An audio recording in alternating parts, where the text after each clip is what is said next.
So it's not, I don't know what it says about Pat that Noah, preemptively taught on 1 Peter this morning, that we're jumping into 1 Peter, but that's for Pat to figure out. I don't know. Now, I am going to be, teaching. The plan is the first of 7 weeks. We're going to get into an introduction of the book, of the letters of 1st and 2nd Peter. So we're going to have an introduction, and then I'm going to cover chapter 1 of 1 Peter. I think it's great. It's a good reminder. It's a good overview. It's good to get us thinking that Noah taught on it. So we'll have a jump start. So when I'm asking questions this morning and on Wednesday, you're going to be ready to go because we've been thinking about it. We've been thinking about it a lot. So commendations. I want to first commend Pat for the work that he's done in preparation and helping me. We got together. He had a lot of good notes. We put our heads together, and really, I want to commend all of the teachers who are always, putting forth the effort, the time, the energy, the sacrifice into teaching these classes for us. They're good reminders for us. They're good encouragement for us. They're good inspiration for us. And so I want to commend Pat and all the other teachers. I want to commend the eldership here for putting forth the plan. I want to commend Dan. It's a lot of hard work. Ryan and Diana were going through this, planning for the youth and the teaching that's going on here. It takes a lot of work and effort and planning and thought, and so I want to commend the planning and the thought that goes into it. I want to thank all of you for at least for one class period. Now, you may bail after today, but at least for one class period coming in here. There's a lot of choices here. We've got Paul teaching a defense of the gospel, ready to give a defense in the back. We've got Jeff Clark, one that I wish was taught at some other time so that I could go to it. I know that's going to be a good class as well, and I just want to say thank you for coming here. It's going to be beneficial to this group, to this class, to have good discussion, to have good participation, and you could have gone to the others, and so I just want to say thank you for that. A little bit about the process for the class or the timing of the class. We've got 7 weeks together. I'm grateful for a 7-week time period. Sometimes there's 6, so we get 7. And the plan is for Pat and I to alternate classes. So we've broken it out we've got 7 weeks. We've basically got 7 classes. We'll take 2 class periods, Lord willing, every Sunday and Wednesday to teach the class. And we're going to be alternating. Halfway through, I guess maybe towards the end or halfway through, Pat is planning on a trip, and so I'll be covering 2 weeks in a row. But for the most part, we're going to be alternating. And so yes, this morning we're going to do an introduction and then getting into 1 Peter, which I've titled "A Living Hope."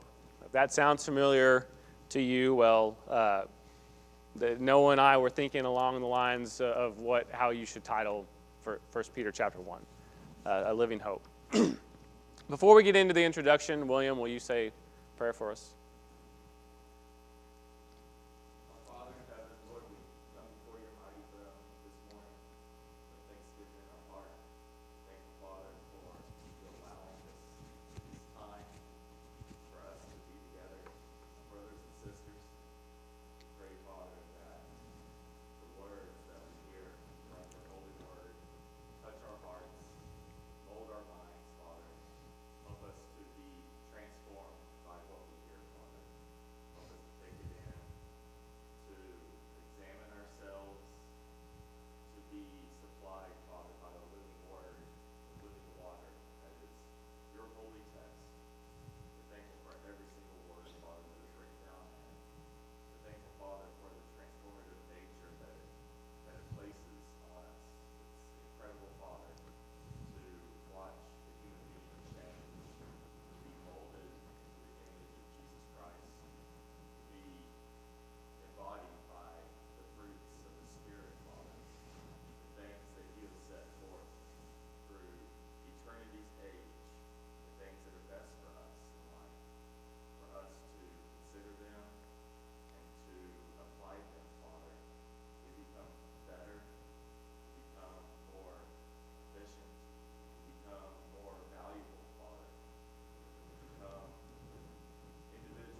Amen.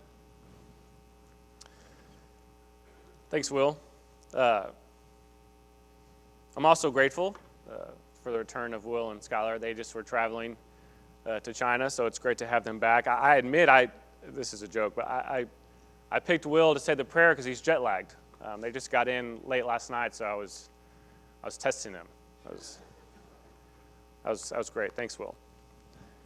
Okay, so an introduction to the letters. I want to approach this basically like from four facets. I want to first talk about the audience. Who are these people?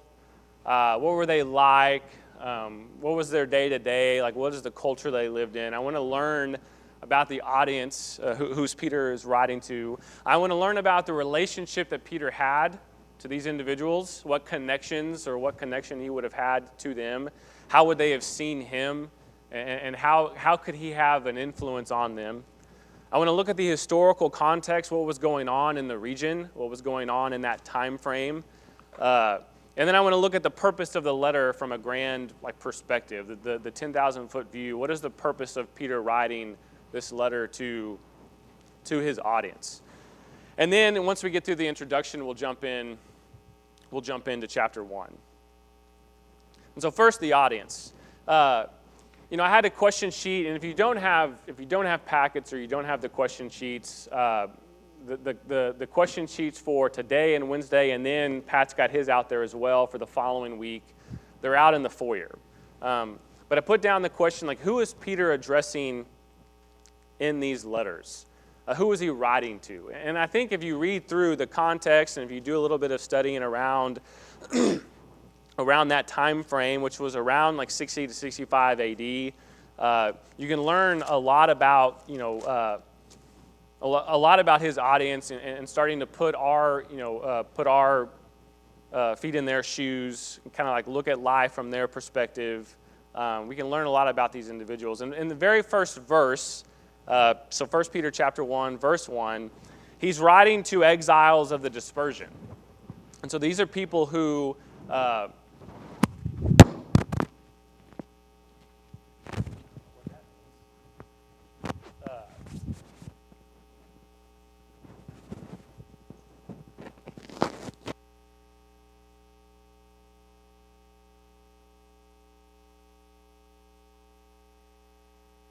touch that. He's writing to people who are possibly away from home, away from what's comfortable, away from what they know. He's writing to the exiles. He's writing to people who are living in Asia Minor. And in this time frame, we would know that Asia Minor would have been a part of the Roman Empire. The Roman Empire ruled. Nero is in control. He's the emperor around this time frame. 64 AD is when really there would have been a lot of persecution. So Peter's writing this in a time frame where either they were already, and we know this to be true, but it could be eventually even worse. They were already suffering some persecution, or they were already suffering a lot of persecution, and it would only seem to grow. So he's writing to exiles, he's writing to those who are in Asia Minor in a Roman Empire ruled state. And he's writing to those who are going through trials and persecution.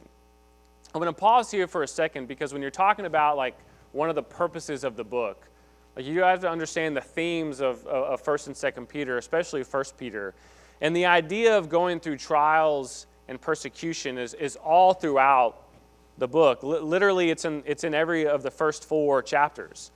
So in chapter 1, 6 through 9, chapter 2, verse 12, chapter 3, 8 through 18, so a large chunk there. And then chapter 4, 12 through 19, another large chunk there, is the idea of going through trials or being persecuted or being disliked or dismayed, having people slander about you, talk about you, have evil things to say about you.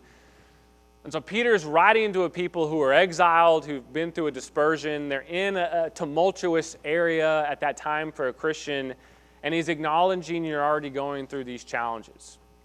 You're already going through these trials. That's who he's writing to. He's writing to the children of God.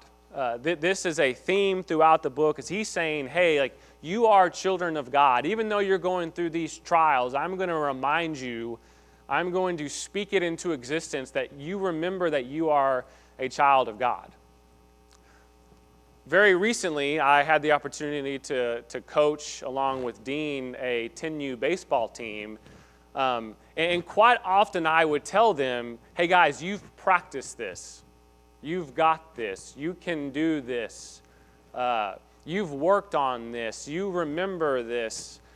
And I'm trying to speak into existence this amount of this confidence, this amount of resilience, this amount of reminding, hey, you've got this, you can do this. I'm trying to speak it into existence.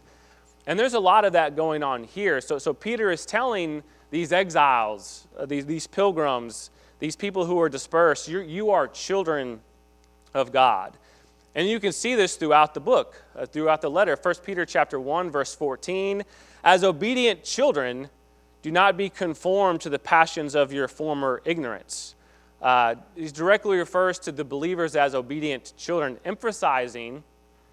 he's emphasizing that they are children of God. And Noah talked about it this morning. There's a lot of that language. You have been born again, right? And that's a common theme throughout the book. You are been born again. You are children of God. 1 Peter 1:23, since you have been born again, not of perishable seed, but of imperishable, through the living and abiding word of God, reiterating the idea of being born again. And finally, 1 Peter chapter 4, verse 17, for it is time for judgment to begin at the household of God. It begins at the household of God, and it begins with us, that we will be the outcome for those who do not obey the gospel. What will be the outcome for those who do not obey the gospel of God? He's referring to the believers as part of the household of God, implying that they are his family members. And so though you are exiled, and though you are living in a tumultuous time in a tumultuous place, you are, in fact, children of God. So who else is he writing to? He's writing to those who have been ransomed, who have been bought from their futile ways. 1 Peter chapter 1, verse 18.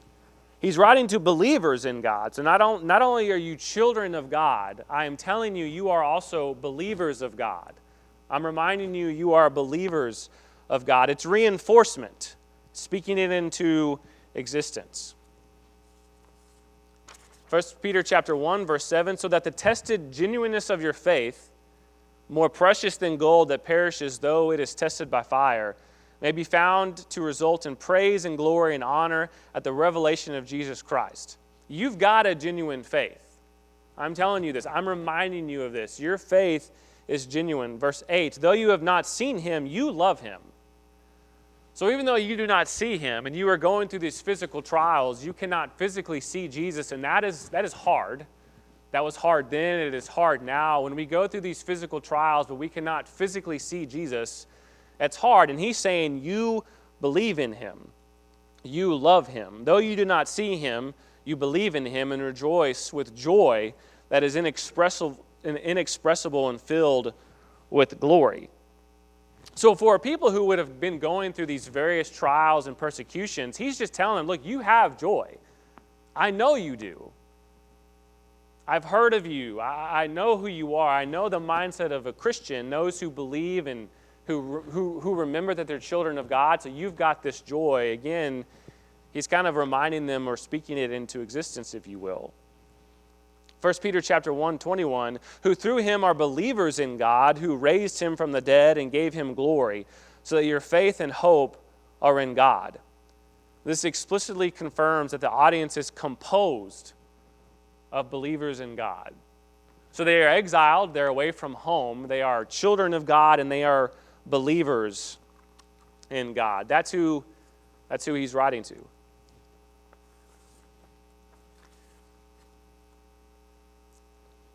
He's writing to a people who are charged with a role and a responsibility. And I'm going to pause here for a second. I'll continue on, but I want to pause here for a second, and I want you to try to relate to who these people are. I want you to see yourself, put their goggles on, put yourself in their shoes, and I want you to see yourself as if Peter is writing to you. Because all of these descriptions, the way that Peter is describing and talking to his audience, he basically could just be talking to us. It's almost as if this was written exactly to us. It wasn't, but it could be in a lot of ways. These people were charged with the role or responsibility. In 1 Peter chapter 1:13, therefore, preparing your minds for action and being sober-minded, set your hope fully on the grace that will be brought to you at the revelation of Jesus Christ. Peter charges them to be mentally prepared. He charges them to be sober-minded and focused on hope. We'll get to this more throughout the class, but if you're dealing with a people who are continually going through various trials, whatever that is, and we'll get to that in a minute. If you're dealing with the people who are dispersed, if you're dealing with the people who are living in a tumultuous time, you're dealing with the people who very well could be, maybe oftentimes, maybe only sometimes, a little bit depressed, a little bit of lacking of hope, and I think that is exactly why Peter starts off the letter the way that he does. And so if you have someone who's maybe depressed, lacking hope, lacking purpose, lacking steadfastness, what is one of the things the best thing you can do for that individual?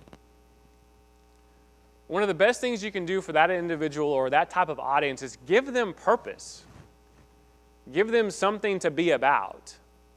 Give them something to do. Keep their hands busy. Give them a goal. Inspire. And so Peter is charging them with a role and a responsibility. Prepare your minds for action. Be sober-minded. 1 Peter 1:22, having purified your souls by your obedience to the truth for a sincere brotherly love, love one another earnestly from a pure heart. Again, if you have someone who's got personal issues, various trials, and maybe they're tempted to always focus on themselves, what do you do for that person? Give them a charge to look beyond themselves. Give them a reason to live for other people. And by their good works, through the grace of God, and they can help other people, well, now, man, I just put a smile on someone's face. I showed genuine love for my brother. That helped them, and that made me feel good. So how do I overcome depression? Well, put them to work and remind them that there's good things that can be done for other people, for those around them. Peter instructs them to love one another sincerely and deeply. 1 Peter chapter 2, 5 through 17, you yourselves are like living stones, are being built up as a spiritual house, to be a holy priesthood, to offer spiritual sacrifices acceptable to God through Jesus Christ. The audience was called to be a holy priesthood and to offer spiritual sacrifices. 1 Peter chapter 4, 8 through 10, above all, keep loving one another earnestly, since love covers a multitude of sins. Show hospitality to one another without grumbling. As each received a gift, use it to serve one another as good stewards of God's varied grace, as good stewards. So for a person who may be dealing with some depression, some anxiety, some fear, you remind them, look, you've been given gifts. You have not been left out in that regard, and you are to use those gifts to help other individuals, giving purpose, setting them to action. And finally, 1 Peter chapter 4, arm yourselves with the same way of thinking. Gird up your loins was a phrase that was used this morning. Arm yourselves with the same way of thinking, for whoever has suffered in the flesh has ceased from sin, so as to live for the rest of the time in the flesh, no longer for human passions, but for the will of God. So if we've been going through these various trials and we're trying to get in their shoes and life is difficult, like how are we to overcome? Well, we are to no longer to live for human passions, but for the will of God. We are to be seen as and see ourselves as stewards of the grace of God. Continuing down the path of who is the audience that he's writing to here. He's writing to members of local congregations.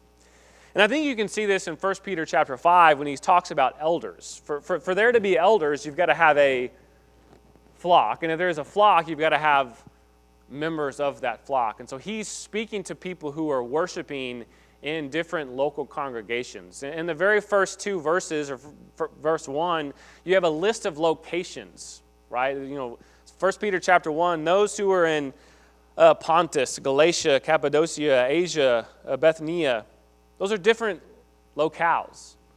Those would have been different places. And so he's talking to people who are in different local congregations. These are members of those congregations. They would have been part of a flock. And so he's talking to people who would have been around other Christians. And so when you're around other Christians, these other points that we've discussed, like showing brotherly love, being stewards of God's grace, showing hospitality, well, all that starts to make sense because you've got other people around you who need your help. So again, kind of putting the goggles on of that audience, when I've got my own issues and life is hard, what is a good way to get beyond that? Well, I look to see how I can help my brothers and sisters around me. And as I help them, and they help me, life is easier. And I think that's part of the wisdom of God giving us the local groups. He's also talking to those who had difficult earthly relationships to navigate. This is part of their audience. They had difficulties in life with just their relationships. You can see this mostly in the second half of chapter 2 and then in chapter 3. You've got submission to authority. You've got submission to those who are ruling over me. You've got wives submitting to a husband who may be unruly. My government, we're living in these suboptimal relationships. And so how do you act? How do I need to act? How do I need to behave? How do I see authority? He's writing to people who are dealing with suboptimal relationships. So that's kind of my summary of trying to get in the head of the audience that Peter is writing to. I'll pause for a minute. What are you thinking about that I left out? What's another component of who these people are? Steve.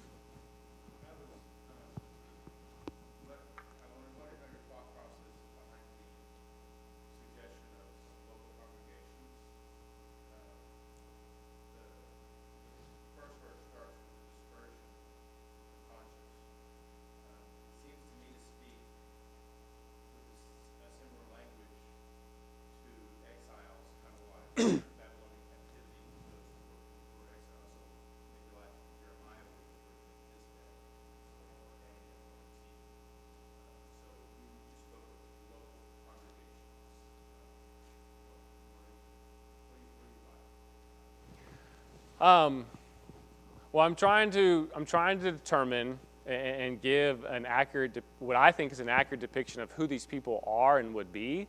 One component of that is just you have different individuals who are in different locations who are worshiping together with other local Christians.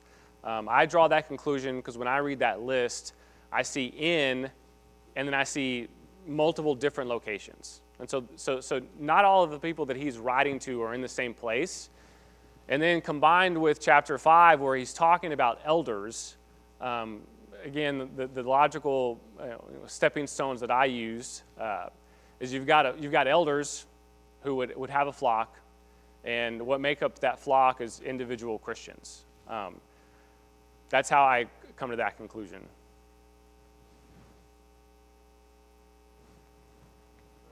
Yes, Carl. So when they're called exiles, they're not using Jerusalem as their home base anymore. And that sort of gives us all the same classification. Our home base is the right hand of God. It's the throne that's in heaven. And so they're not springing thinking we're going to get back to Jerusalem and finally get things back in order as far as some kind of tangible temple or structure of worship is concerned. They're being told that where they are remotely all over the earth, that they have a relationship with God and Jesus Christ, and that they are going to be able to bring God glory in that circumstance. So they're not trying to drive towards some type of earthly home base. And that's all it is. Good. Yeah, I agree with that. Yes.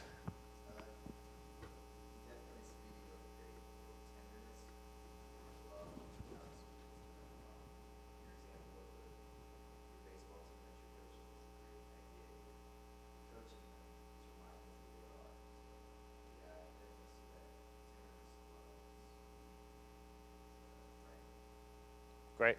Thank you. Anything else? Yes, Skylar? I just had a question.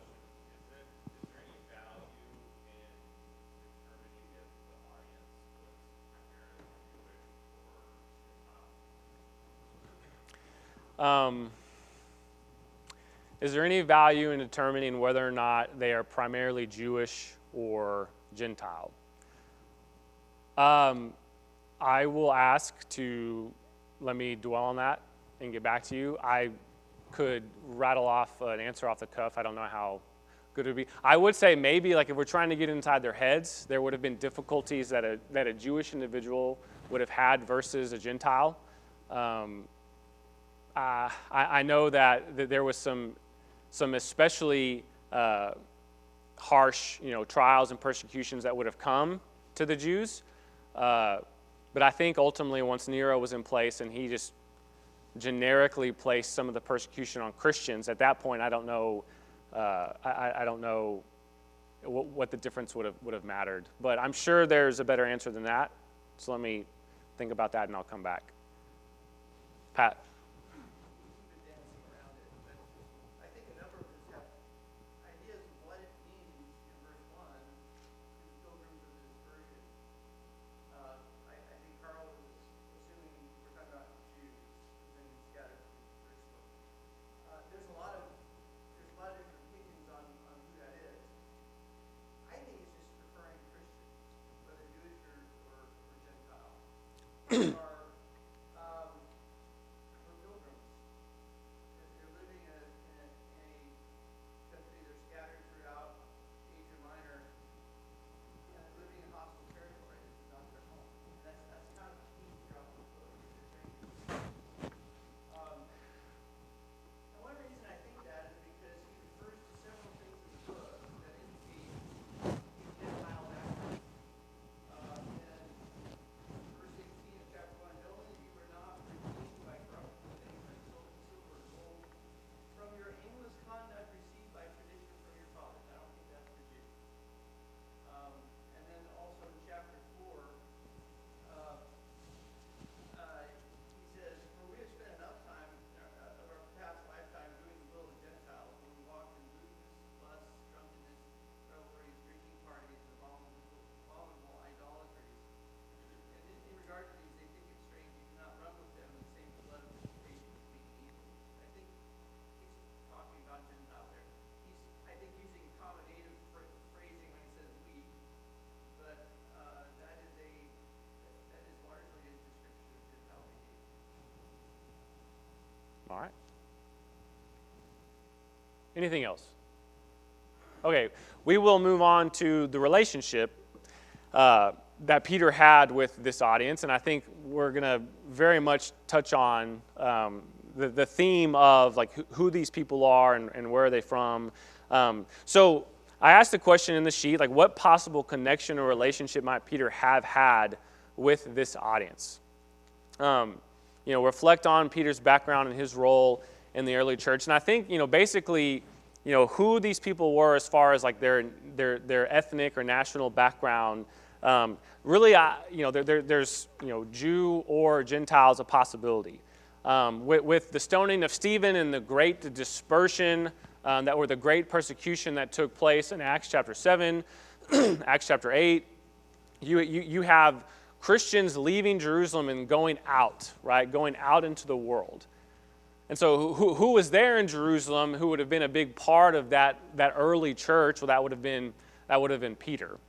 And so it's very possible that Peter, on a very personal level, knew some of these individuals. Hence his desire to provide them with encouragement, his desire to inspire them, his desire to give them good direction, because he had and knew, I think, some of these individuals as Jewish Christians. But then certainly you would have had those who were already in Asia Minor, and these Christians are going from Jerusalem out into the world, and then they're hopefully, and I think we know this to be true, they're spreading the gospel everywhere they're going. And so you would have had localized people who were already there, being converted, hearing the word, and so now they are in that generic population of pilgrim. And so you have either the literal definition of what an exile is. They are now away from their home, and they are trying their best to live in the grace of Jesus Christ and be a Christian, and that's difficult. So they were literally exiled. Or you had those who were already native to that area, Asia Minor. That's where they were born and raised. But because of what it means to be a Christian and the call that we have from Jesus Christ and, call to be holy, and we went over that in the sermon this morning, verses 13 through the end of chapter 1. Now I am an exile or a pilgrim because I am very different than those around me. So whether it's a literal or figurative exile or pilgrimage, I've been called to be something different than what is the norm around me. And so Peter has this relationship, either a very close, personal, I know you type relationship because we were together, or he just knows what it means to live in a difficult realm. And so he has this connection of, hey, I'm a Christian, you're a Christian, we have the same goals, the same desires, the same Father, and so I have this ability to write to you.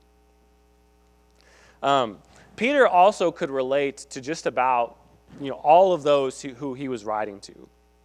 Peter was married with children. He had worked in the secular world. He had lived through an abundance of persecution. He had dealt with cultural and governmental problems. He had times of great doubt. He had times of sin. He had times of being ashamed of the gospel, ashamed of Jesus. He was an elder in the church dealing with problems of the flock. And so he had lots of qualities and characteristics that made him uniquely helpful to his audience and those who he was writing to. So I want to pause for a second and spend just a couple of minutes talking about this idea of Peter taking the time. And I don't exactly know how this works. I don't know if the Holy Spirit came to Peter and said, hey, you need to write this letter. Or if it was like Peter thinking, hey, I know some of these individuals. I know what they're going through. I know it's difficult, and I want to try to help them out. And then the Holy Spirit just was with Peter and helped him write inspired. I don't know exactly how that worked, but I believe that either way, Peter was reaching out to them, and he took it upon himself to encourage these brothers and sisters. And this is a great example to us. You have a 60-ish-year-old man, and that's just my, from the research, my best guess. You have a 60-ish-year-old man recognizing his opportunity to uplift, to instruct, to encourage, and to charge the readers in a desperate time of need. You have a great example of mentorship going on here. And using Peter as an example, if we were to ask the question, what can we learn? What can we learn from Peter? What can we learn from him and what he did in this letter as far as mentorship? What can we learn from Peter? How did it start? How was it initiated? Who took the initiative to start the mentorship? What would the readers have to do in order to develop the relationship further? So you have someone who's writing, taking the initiative, and then you ask yourself, what do the readers have to do in order for this mentorship relationship to flourish? Well, they have to take the words. They have to decipher. Hey, is this wise? Is there benefit to me here? Is this good? And then if they decide for themselves, hey, this is good, this is wise, this is helpful, this is coming from a sincere heart and a sincere place, then they have to take it upon themselves to cherish it and to allow it to have an impact on their lives. I don't know, like I said, I don't know how it worked, but I can say because of free will, Peter did not have to take the time to reach out, and yet he did. And for us in the church, if we are to be a people, which we are, who are to lean on each other, to lean on those who are younger, go to the older. Those who are older, go to the younger. Wives, go to the older women to learn how to love your children, to love your husbands. Men, go to the older men to learn from them, learn from their successes, learn from their mistakes. Mentorship is supposed to be happening in our churches. And I think we have an excellent example of that going on here. It's a uniquely great example because the Holy Spirit is involved, an apostle is involved, but the example of mentorship here is a great one. And I wanted to take a moment to say, hey, like, if we notice, I'm not saying that it's not present. I'm not saying that at all. But if we ever notice throughout our lives that, hey, mentorship isn't going on, I would say take the action of Peter and initiate it.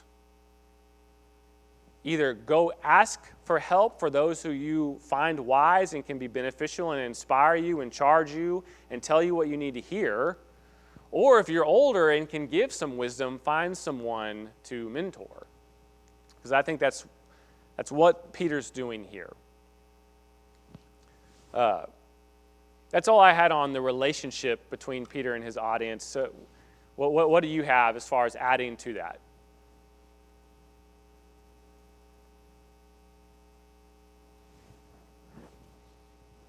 All right, I got it all. Okay, we'll go to historical context. And I want, as we go through this, I want you to be asking the question, like, what was life like for the Christians during this period? What were they going through? How would they have felt? What would they have been thinking? What were some of their fears? What were some of their challenges? I want you to be asking yourself, like, let's get inside their heads. So life for Christians around 60 to 65 AD, Christians would have been by far the religious minority. Anywhere they would have been, but especially here in Asia Minor, they would have been the religious minority, with seemingly an uphill battle to influence those around them. So what about cultural or social context? If we were to ask the question, what were the prevailing cultural norms and challenges? And that was one of the questions on the answer sheet. So if you are a Christian living in the Asia Minor at that time, where the Roman Empire is ruling, what would have been some of the cultural norms, the social norms that they encountered on a daily basis? What are some of the things they dealt with? Religious practices throughout the region, definitely, and that's what made these people so strange, not doing these things any longer to these gods, these traditions, whatnot. That would have stood out. Yes. I like the phrase William said, it would have made them unbelievably strange. So when you think about the word pilgrim, when you think about the word exile, like that could be a Williams definition of what it means to be an exile or a pilgrim. It basically, like where you were unbelievably strange. And that would have been the case for these individuals. And William brought up the idea of like the pagan worship and idolatry. And this wasn't just something that happened on a Wednesday and Sunday thing, right? This was like their lifestyle. This was who they were in that land if they were not Christians. There were week-long festivals dedicated to idol worshiping, where theater was taking place, trade was taking place, philosophy was taking place, feasts were taking place, and it was a week-long dedication of honor to the gods. Pagan worship would have been the norm and expected. And if you didn't participate, you were seen as strange. Very good. Thank you. What else, Steve? Strange, they were considered, at least Christians were called atheists, because they didn't prescribe to the real deity or deities, and oftentimes what happens with like Nero, Domitian, and some others, Christians would have suffered from whatever calamity came to them because they weren't participating in the real deity. They were not bringing favor of that God or whatever, and so even from a community perspective,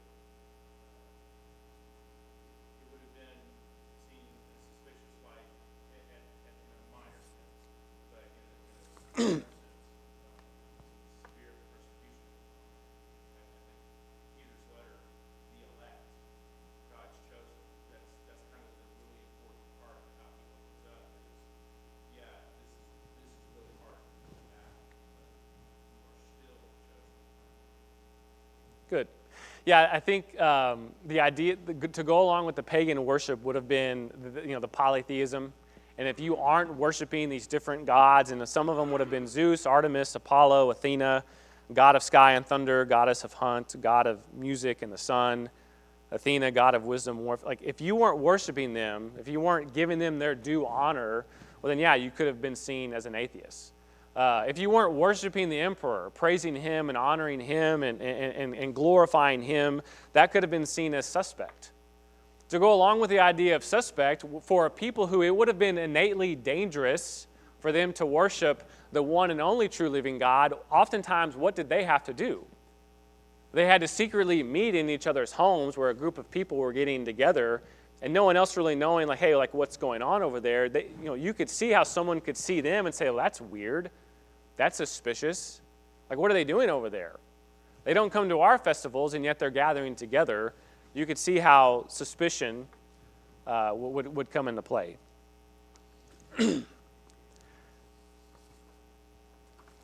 So the cultural norms, social norms, it would have been a very conservative family structure, a patriarchal family structure. The husband took the lead on what, when, where, how, why of worshiping.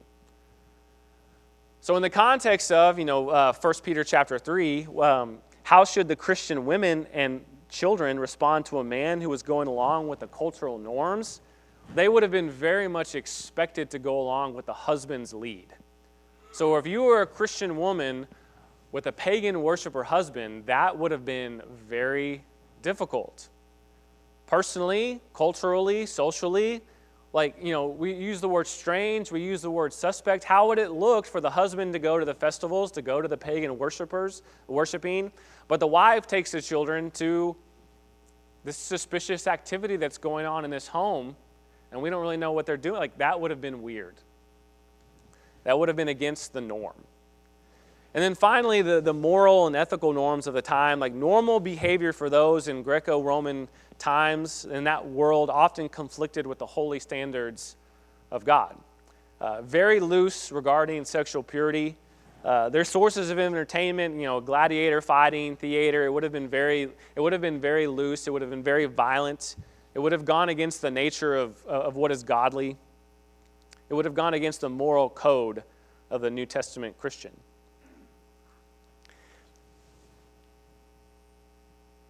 And that's our introduction.